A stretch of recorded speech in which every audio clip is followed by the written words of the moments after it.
Friends, the crash into Beijing's CITIC Tower, or China's Zun, a day ago has shocked the world and sparked massive panic within Shanghai. Why would a high earner within the system, making $1 million a year, fly a plane at 200 kilometers per hour and resolutely crash into the headquarters where he worked every day? If it was just a financial collapse or economic trap, why would he choose such a tragic way to crash into a building instead of seeking revenge on his enemies? It's because the top of China's Zun hides a little-known political secret. Furthermore, why was Beijing's air defense, known as the world's strictest, completely useless for 20 whole minutes? According to the latest news, the military and the control tower had spotted it long ago and even sent helicopters, but ultimately made the shocking decision to let it pass under visual contact. Why, on the same day 39 years ago, did a small plane also penetrate the Moscow air defense network, then called the world's strongest? That crash directly sounded the horn for the collapse of the former Soviet Union. Today, 39 years later, as Beijing's tallest building, China's Zun, is struck, has the fate of history already begun to rhyme in the same way? Welcome back to Zen Viewpoint. Today, we've compiled the latest news on this trending event for you. At 5:30 p.m. Beijing time on June 26 this year, a domestic Aurora SA-60L light sport aircraft took off from Shifasi Airport in Beijing's Pinggu district. The aircraft registration was B12PP, and it was on a solo training flight. 10 minutes after takeoff, an anomaly occurred as the plane suddenly deviated from its planned route. Then, the onboard radio transponder was cut off, and the ADS-B positioning signal was turned off. At a cruising speed of 200 kilometers per hour, the plane flew blindly towards central Beijing in a completely stealthy state. At 5:55 p.m., without any warning, the plane breached the highly secure core airspace of Beijing. Witnessed by countless commuters, it slammed into the eastern facade of the 528-meter-tall China Zun, the CITC Group headquarters and Beijing's tallest building. The impact was around the 83rd floor. The plane broke apart in midair, and debris fell onto the building's canopy and surrounding roads, sparking a fire. Large areas of the curtain wall were destroyed. Thousands of office workers were evacuated. Official reports state the pilot died, and 13 people on the ground were injured by falling debris. This wasn't just an air disaster, it was a carefully planned, intentional crash. On the night of the incident, an internal flight safety accident briefing was leaked on X, numbered 2026-0626-STFS-01. STFS stands for Shifasi Airport. The briefing identified the aircraft as B-12PP, operated by Dongxi Shuangye General Aviation. The member on the solo flight was named Liu Junhua. Who was Li Junhua? A lead quickly pointed to CITIC headquarters. Netizens conducted a search based on the name, and the results were shocking.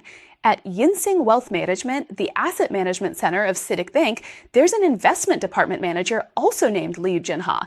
He holds a master's in finance from Renmin University of China with 16 years of experience in financial market trading, specializing in serving ultra-high net worth and strategic clients. In a 2023 report from CITIC Bank, her title was General Manager of the Private Account Investment Line. On June 22nd of this year, in the list published on the CITIC Wealth Management website, she was still one of the 5 investment department general managers. This means the person who flew the plane into the CITIC headquarters, the China Zun building, was one of CITIC Group's own people. So why would she have such a death wish and crash into her own company's headquarters?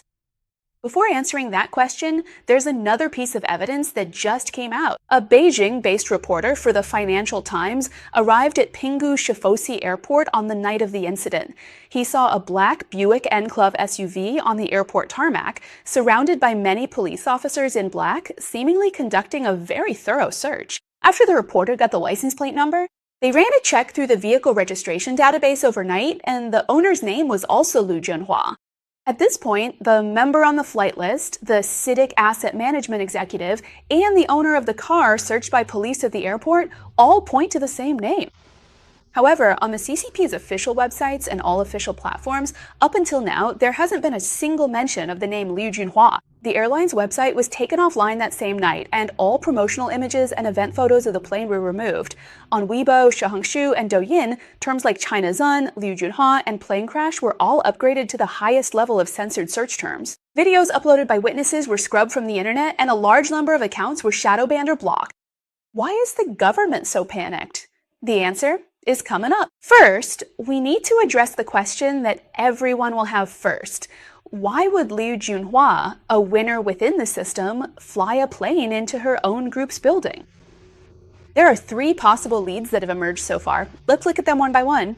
The first, and most widely circulated, is financial reasons. According to a recently leaked but unconfirmed chat log, Liu Junhua suffered heavy losses and a total liquidation during a recent period of financial market volatility due to a forced margin call. Aside from this screenshot, there's currently no further evidence or clues to support this claim. However, there's another related lead that's also financial, but it doesn't point to Liu Junhua personally. Instead, it points to her employer, CITIC Group, and a financial collapse leading to an internal purge. Let me tell you about a very important date. Less than 3 weeks before the crash, on June 5th, 2024, the CCP's National Financial Regulatory Administration issued a massive fine of 11,400,000 yuan. CITIC Bank became the most heavily fined financial institution in China that day. The official reason given was imprudent business management. So what does CIT's fine have to do with Liu Junhua? Let's look at Liu Junhua's official titles: Director of the Private Account Investment Line at CITIC Wealth Management and Deputy General Manager of the Discretionary and Solutions Department of the Asset Management Business Center. In industry terms, she was the one at CITIC Bank who handled gray channel wealth management for the most elite and well-connected Chinese billionaires and family trust investments. A super white glove. Looking at China's real estate, stock market, and trusts in recent years, those investments worth hundreds of millions have likely all been lost by now. So what do the wealthy do when they find they've run out of money? They won't go and argue with the market. Instead, they'll use their connections to block CIT6 doors and force the management to pay them back. It was at this critical juncture that the CCP's National Financial Regulatory Administration took heavy action against CITIC Bank, which was essentially a notice of critical condition. What this reflects is that CITC's internal wealth management products, worth hundreds of millions or even billions, have completely collapsed, and the powerful clients behind them have started to dump their holdings right onto the desks of CITC's headquarters. So what would CITIC Bank do at a time like this? Naturally, they'd find a scapegoat internally, pinning all the regulatory violations and the billions in losses on the person who actually handled the work. And Liu Junhua, as a department general manager who had worked in this system for 16 years, was the perfect scapegoat. That's the second possibility, but both of these possibilities actually raise a question. If it was due to work reasons or a personal dispute, why didn't Liu Junhua go after the people involved? Why choose such a tragic way for herself in the public eye, using a method that logically has an extremely low success rate? So her target might not have been specific individuals at all. If we look at it from a completely different angle, you'll see that this crash might have been aimed at a much larger target. CITC's headquarters is called China Zun, the tallest building in Beijing, standing at 528 meters with a total of 108 floors. In official descriptions, it's a purely financial and commercial building. The first to third floors are CITC Bank's public branches, the third to 75th floors are office areas, the 75th to 86th floors are the headquarters of China Securities, and the 89th to 102nd floors are CITC Group's main offices, including the staff canteen and Sky Lobby. From bottom to top, the entire building echoes with the sound of calculations for CITC's trillions in assets. However, while everyone's focused on the 83rd floor where Liu Junhua crashed, they've overlooked the top, most mysterious floors: 106, 107, and 108. These three floors hide a secret that could keep Zhang Nanhai awake all night. Let me tell you a little known detail. In 2018, Hong Kong's Ming Pao reported that after China's Zun was topped out in August 2017, officials sent people up to inspect it, and they discovered a fatal flaw. On a clear day, from the top three floors of China Zun, you can see Zhang Nanhai to the west with the naked eye. With military-grade high-powered binoculars, you can clearly see who's walking inside the red walls of Zhang Nanhai, whose car is leaving. Every single move is visible. So what can be done? The paramount leader's work and life must never be seen by the unruly commoners. But this 528-meter landmark is already built. You can't just chop the building in half to fix it. In the end, the top brass passed a top-secret plan. The top 3 floors of Chinazun, 106, 107, and 108, were all nationalized and handed over to the Ministry of State Security for their direct use. And management, in other words, the tip of this 528-meter behemoth, isn't just a commercial landmark. It's a pair of sky eyes set up by state security in Beijing's core airspace to monitor the entire city. It's the face of the party, and even more, a guard tower. The 83rd floor that Liu Junhua eventually hit was only 23 floors away from the secret state security post at the very top, a vertical distance of about 100 meters. So for a light sports aircraft weighing only 340 kilograms with no precision guidance system, relying entirely on the pilot's manual visual control to end up hitting the 83rd floor, was that the spot she intended to hit all along? Former Inner Mongolia official Du Wen said that the area along Beijing's Chang'an Avenue is an absolute no-fly zone. Currently, it looks like this could very well be a political attack. The target was likely Zhang Anhai, specifically Xi Jinping. Hitting Chinazun was probably due to navigation interference, causing it to veer off course. How likely is this? Let's look at the bigger picture. The crash happened on June 26th, just 5 days before the CCP's 105th anniversary on July 1st. The location was the State Security Watchtower, only 7 kilometers from Zhongnanhai, with a direct view of it. The person behind the crash was an asset management executive at Cited Group, a white glove for China's ultra-high net worth clients.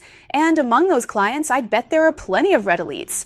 As for the method, she turned off the transponder, flew at a low altitude, and headed straight west with a death wish. Is this a case of political desperation? Of these 3 possibilities, which one do you think is more likely? The first is that it was due to personal financial issues. The second is that because of the financial collapse at CITIC Group, Liu Junhua was likely going to be the scapegoat. The third is political desperation. Which one do you think? A, B, or C? Let me know in the comments and let's see what our viewers think. I feel that even if the last one isn't the sole reason, it's definitely one of them. First, Liu Junhua used a plane and crashed into Beijing's tallest building, Chinazun, in broad daylight for all to see. The act itself clearly shows a motive to cause a major scene, which in itself is a politically driven outcome. Second, looking at the outcome, Beijing's reaction actually reinforced the possibility of political desperation. The first piece of evidence is the highest level of combat readiness from Beijing's air traffic control. Just half an hour after the crash, around 1800 hours that evening, Beijing Capital International Airport issued a rare emergency military order. All civil flights originally scheduled to take off or land to the north were suddenly forced to fly south without warning. Air traffic controllers also repeatedly checked with captains of several civil airliners to see if they had spotted any fixed-wing aircraft activity in the air. Pay attention, this isn't the typical way to handle a training plane that's accidentally gone off course. This is an air defense and anti-missile interception protocol, only triggered when the Air Force Command identifies an unknown target closing in on the heart of the party Central Committee. The second piece of evidence is the overnight anti-terror alert in Beijing's low-altitude airspace. For the entire night after the impact, engines roared over central Beijing. Multiple military helicopters, likely from anti-terror and garrison units, circled the damaged Chinazun building in the dark, conducting a low-altitude grid search. The crash of a single small plane didn't just trigger a ground lockdown by the CCP, it also brought in regular military and police for aerial surveillance. Doesn't such a reaction further confirm and heighten the possibility of a political suicide attack? If you agree with me, give me a like to let me know. But the next question arises, why wasn't it intercepted at the time? According to CCP propaganda, Beijing is the city with the strictest airspace control in China, and even the world, bar none. The new Beijing Unmanned Aircraft Management Regulations issued this May even banned consumer drones citywide. Even pigeons near Tiananmen must be registered, and kites can't be flown in Tiananmen Square. Inside the second ring road is an absolute no-fly zone. A former pilot told the Financial Times that if any aircraft enters the second ring road, an alarm is triggered immediately, and the Air Force will take response actions. So where is the CITIC Tower? It's right on the edge of the third ring road. From Shifu Temple in Pinggu to the CITIC Tower, the straight line distance is about 35 kilometers. At a speed of 200 kilometers per hour, the plane was in the air for 20 minutes, crossing from the East 6th ring to the 5th, 4th, and finally the 3rd ring. So, what was Beijing's air defense doing during those 20 minutes? Hong Kong's Ming Pao quoted aviation insiders saying that before the incident, Beijing's tower, departure control, approach control, and area control had all actually spotted this plane and were calling it repeatedly, but there was no answer. Later, they even called a military helicopter to check. He said by the time the military arrived, the plane had already crashed. In other words, from the loss of contact to the crash, Beijing's so-called world-class air defense system only reacted enough to send one helicopter to take a look. No shoot-down, no forced landing, and no interception at all. This so-called world-leading air defense network is truly ironic. But why did this happen? First, technically, this Aurora SA-60L has a fuselage of only 340 kilograms, made of carbon fiber composite materials, so its radar cross-section is extremely small. If the ADS-B transponder is turned off and it flies at ultra-low altitudes close to rooftops, it gets lost in the city's ground clutter. Traditional air defense radars can detect it, but it's hard to lock onto and even harder to identify. The second reason lies in the CCP system. The PLA's air defense missile units are usually on high alert, but the authority to fire rests entirely with the Central Military Commission. For a civilian light sport aircraft with no weapons, no explosives, and no evidence of terrorism, opening fire over downtown Beijing is a decision that must be escalated to the Commission, even to someone at Xi Jinping's level. Requesting instructions, approval, and issuance. With this whole process, it's no wonder the plane crashed. The third reason is that they didn't dare to shoot. Why is that? If you shoot it down, where will it land? Shooting down a plane and killing dozens of Beijing citizens on the Third Ring Road would be an explosive political disaster watched by the whole world. If you don't shoot, well, it hits the China Zone, which is also a political disaster. They were stuck between a rock and a hard place, so in the end, they just watched it pass. The CCP never dreamed that while they controlled quadcopter drones and even pigeons, someone with a suicidal resolve would fly a much larger plane right into them. This is the case of the people do not fear death, so why threaten them with it? So what kind of consequences will this high-altitude collision trigger? Well, the consequences could be massive. May 28, 1987. This day was the Soviet Border Troops Day, with many gathered in Moscow to celebrate. On this very day, a 19-year-old West German youth named Matthias Rust rented a light single-engine plane from a flying club in Hamburg. After refueling at Helsinki Airport in Finland, he falsely reported his destination to the tower as Stockholm, Sweden. However, as soon as the plane took off, he decisively cut the onboard radio transponder, banked sharply, and headed straight for Soviet airspace with total resolve. Soviet radar soon detected it. A MiG-23 fighter took off to intercept. The pilot requested permission to fire, but the Soviet General Staff refused. Why? Because 4 years before this incident, in 1983, the Soviet military had just shot down Korean Airlines Flight 007. All 269 passengers were killed, sparking global condemnation. After that, the Soviet Ministry of Defense issued an order: no firing on civilian aircraft without authorization from the highest level. And on that day, the Soviet defense minister and most senior generals were with Gorbachev in East Berlin for a Warsaw Pact summit. So not a single person on the entire defense chain of command with the authority to fire was in Moscow. Just like that, Rust's plane flew at a low altitude of 180 kilometers per hour for 4 hours under the world's supposedly tightest air defense network, and was even identified as a friendly aircraft by Soviet radar multiple times. Finally, it landed on the bridge in front of St. Basil's Cathedral, right next to Red Square. After this incident broke out, Gorbachev, who rushed back from East Berlin, didn't show public fury. Instead, he turned this massive air defense scandal into a powerful tool for a political purge. In the following months, the Soviet defense minister and the commander-in-chief of the air defense forces were all dismissed, along with hundreds or even thousands of senior officers. The largest purge of the Soviet military since the Stalin era had begun. However, that dramatic purge didn't save the Soviet Empire. 4 years later, the Soviet Union collapsed. 39 years ago, Rust flew through Moscow's air defenses, triggering Gorbachev's Great Purge and sounding the death knell for the Soviet Union. 39 years later, Liu Junhua flew a similar small plane into the China Zone, which will surely cause panic in Zhongnanhai and intensify purges within the party. Friends, history might not repeat itself exactly, but it certainly rhymes with similar patterns. After the Red Square incident, people privately began calling it Sheremetyevo Terminal 3, even though Moscow only had Terminals 1 and 2 at the time. And today, the struck China Zun has already been given a new nickname by the public in private called the China Cry. All right, that's all for today. Friends, did you like the latest information I prepared for you? If you enjoyed the show, don't forget to give me a like. New friends, please subscribe to Real Viewpoint so you can see my new videos on your YouTube homepage, and feel free to share my show with more friends. Clicking that hype button for fans can help my videos spread faster and wider. So Zhenfei would like to thank you all for your help here. Alright, tomorrow is Sunday, and since I have something to do, I'll need to take a day off.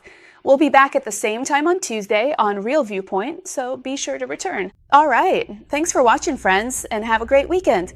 We'll see you next Tuesday at the same time.